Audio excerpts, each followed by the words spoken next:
Please subscribe Ito Money Vlog.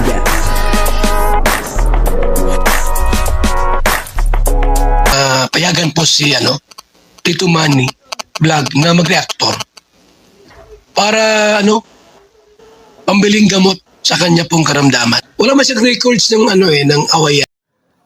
Joy Diwata, may napansin kay Kalingap Dan nang ito'y niyaya niya. Para bang nag-alanganin siya nang siya ay sumagot. Papanoorin po natin yung video, alamin po natin kung saan po niya ito niyaya, at medyo nag-alanganin yung sagot ni Kalingap Dan. Pero bago po yan, siyempre ako muna po bumabati sa inyo lahat ng magandang umaga, magandang tanghali at magandang gabi sa inyo lahat mga kapatid. Saan man kayo ng panig ng mundo naroon ngayon ay mag-iingat kayo palagi at pagpalain kayo ng ating Panginoon. Maraming salamat din po sa patuloy na tumatangkilik sa aking YouTube channel at nanonood sa aking video reaction. Patuloy lang po natin suportahan sila Kuya Bal Santos Matubang, Kalingap Rab, Ate Edna Vlog, Jack Tapia at syempre yung mga kasama ko po sa Karepa. Ganyan din po yung mga charity vlogger na Kalingap partner. Ito po yung video na kung saan ay nag-date itong si Joy Diwata at saka si Kalingap Dan at may napag-usapan po sila at niyaya po ni Joy Diwata itong si Kalingap Dan pero medyo nag-alanganin po yung kanyang sagot. Papanoorin po natin yung video at ang kabuuan po ng video ito ay mapapanood po natin sa YouTube channel ni Kalingap Rab. Nagtatawa kasi late ka. Ano lang, ang cute mo kasi kanina doon pa nag-aantay ka.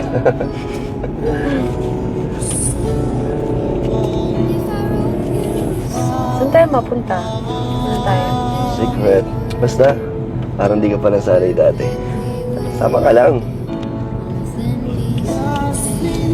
Kamusta ka naman pala, Joy? Okay naman. Kamusta nakakatulog ka naman ng maayos kahit napakainit ng panahon? Oo. Okay naman. Ayos mo yun. Medyo busy lang sa school, kaya medyo natagalan. Buti kahit busy ka na sa school na kapag church ka pa rin dyan sa inyo. Oo, kasi mas parang kailangan ko yun sa 1 week na puro aral, puro work, ganyan. School work, kailangan pa rin na Magsimba. Oo. Masarap din sa feeling na nakakapag-aral ng salita ng Diyos, ganyan. Wow. Ano yung mga natutunan mo sa pagsisimba mo? Bakit mo ko tinatanong? Magsamba ka na lang din kasi. Nagsisimba ako. Oo, pag Sunday. Simba naman ako, nagbabasa rin naman akong Bible. Nagpa-Bible study din naman kami na Pastor ER. Okay din yun kasi nakikinig ka rin. At saka napapanood ko rin sa YouTube. Yung Bible study namin. So ba yung mga sinasabi mo? Baka ka lang. Siyempre totoo yun. Si Pastor ER kaharap mo dun. Siyempre, totoo yung mga nag-open up kami dun. Yun, may natututunan din kami sa mga Bible. Ikaw ba? Na-miss mo ako? Siyempre, na-miss ko yung boyfriend ko. Nakakinig pala pag sa'yo mismo nang galing yung boyfriend.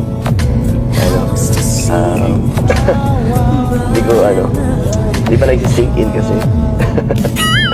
Mag ka sa daan, mag-focus ka sa daan. Focus naman ako sa daan. Tsaka sa'yo. Gusto ko rin ng ganito. Na-enjoy ko nga kasi. Nature. Di ba? Sana marami pang nature trip kasama ka. May pa-abs pa, no? Sige, next time mag-falls tayo. Di ba? Gusto ko yan. Gusto mo yun? At marami ditong falls na magaganda. Sakto, summer. Oh, Di ba? Next time. Pag di ka na busy. So mag-set na tayo ng Joy, ng araw, kailan ka pwede para mag-falls. Diba? Sayang ang ganda ng panahon.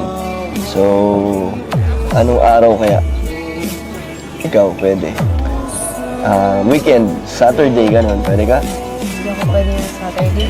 Sunday na. Sunday? Kasi, may church kasi kami noon. Kila Kuya Bal. Ikaw, gusto mo? Invite kita. Pwede ka sumama doon. Ayaw nga pala, naalala ko na iba nga pala yung Pwede rin naman. Ikaw, gusto mo rin ba sa pagsimba ko? Sa inyo? Oo. Um, Sige, sa ibang araw na lang siguro tayo mag-swimming. Sige, Set na lang ng schedule. ng ano, ng ibang araw sa linggo. Sige. Enjoy kahit may samba ka at may pasok, ano pa rin, na nabigyan mo pa rin ako ng oras. Kaya, thank you. And happy Mansari ulit sa atin. Happy Mansari sa atin. Sana, Joy, tumagal tayo, no? Masaya lang. Ganito, chill lang. Parang walang problema pag magkasama. Kasi sa totoo lang, masaya talaga ako pag nakakasama kita. Ganito, pag may quality time, talagang, iba yung feeling. Paano yung conflict natin sa religion? Tsaka na yun, huwag na natin isipin. Basta importante, masaya tayo. Diba? Yung dito nga po ay nag-date etong si Kalingap Dan at saka si Joy Diwata, po. Grabe, ang ganda po nung kanilang pinuntahan. Saan kaya ang banda yun? At mapuntahan din, total naman malapit din naman po ako dyan sa dait po. At yun na dito ay napagsabihan ni Joy Diwata, itong si Kalingap Dan, po, habang nagda-drive siya. Sabi ni Joy Diwata ay focus ka. Focus ka sa iyong pagdadrive. Sabi naman ni Kalingap Dan ay focus naman ako sa pagdadrive. At syempre ganun din sa'yo. Grabe, nakahugot ka agad dun si Kalingap Dan. Po, nakakatawa, nakikita po natin dito na talagang in love po sa bawat isa itong dalawa. At napansin ko rin na talagang ang gusto ni Kalingap Dan yung pagdadalhan niya kay Joy Diwata, ibig sabihin kung saan sila magdi-date ay yung nasusurpresa itong si Joy Diwata. At dito nga sa pinagdalhan niya ay panibago to sa paningin ni Joy Diwata. Kaya nakakatuwa po na si Kalingap Dan ay talagang hinahanap niya yung pwede niyang pagdatean kay Joy Diwata na hindi pa po nito nararating. Ganun po talaga kapag in love ang isang tao, siyempre lahat na gagawin upang sa ganun ay maging maligaya. Siyempre yung kanyang minamahal. At yan nga po walang iba kundi etong si Joy Diwata. Kaya lang, dito ay may napag-usapan po silang dalawa na talagang medyo alanganin ang sagot ni Kalingap Dan. Po. Kasi napag-usapan po nila ay yung tungkol po sa araw ng kanilang pagdi-date. Kasi ang sabi po ni Kalingap Dan ay Saturday. Ang sabi po ni Joy Diwata hindi po siya pwede ng Saturday. Alam ko po pag Saturday ay may samba ang mga iglesia. At maaaring pagka Saturday ay talagang sumasamba etong si Joy Diwata. Kaya ang sabi niya po ay Sunday. Ang problema naman po etong si Kalingap Dan pag Sunday naman ay siya naman nagsisimba. Kasi parang born again Christian na etong si Kalingap Dan po. Kasi sabi niya nga ay pag Sunday ay hindi siya pwede kasi nagcha-charge po siya doon sa church nila Kuya Bal at nila Kalingap Rab. Sabihin ay sa born again Christian yon po.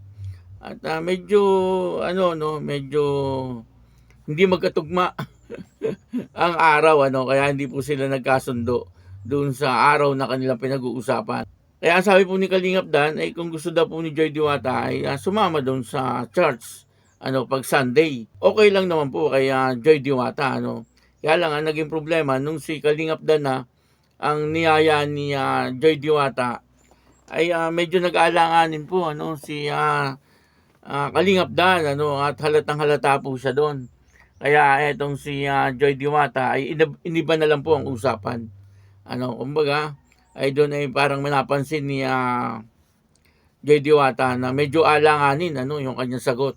Po. At ang tinanong po ni Joy Diwata yung tungkol po sa kanilang religion, ang sabi nga po ni Kalingap Dan ay saka na lang daw pag-usapan. Para po sa akin mas maganda pag-usapan na. Po, ngayon pa lang. Hindi naman po sa nagmamadali tayo, Siyempre, kung ano po ang nangyayari sa ngayon, kung masaya po sila, dapat maging masaya din po tayo. Kaya lang po, sa tingin ko, bandang huli, parang magiging problema. Yan po sa tingin ko lang, sa opinion ko lang po, parang sa bandang huli ay magiging problema itong religion. Po, kasi siyempre, katulad nga po nung thumbnail ni Kalinga Prab, problema nga daw po itong religion, At totoo naman po 'yon, kasi baka po bandang huli hindi po sila magkasundo po sa tungkol sa religion, kung kailan malalim na yung kanilang pagmamahalan, tapos maghihiwalay po sila, pangit, Kaya po mas maganda ngayon pa lang pag-usapan na, sabagay may punto rin po doon si Kalingap Dan, nasabi niya isa ka na lang, kasi siyempre kapag po talagang mahal na po nila ang isa't isa, siguradong may magpapaubaya po diyan. Tungkol po sa religion. Pwedeng si Kalingap Dan ang maging iglesia, pwede namang itong si Joy Diwata ang maging born again Christian. Kasi siyempre nagkakasundo na, nagmamahala na, po, kapag-uusapan na talagang mabuti. Po, kung sino yung magpapaubaya, alangan naman po na ang i-give up nila yung kanilang relasyon. Mas pangit yun, di ba? Maraming salamat po sa inyong lahat. At ako po si Tito Manny Vlog na nagsasabing God bless you all. Diyos mabalos.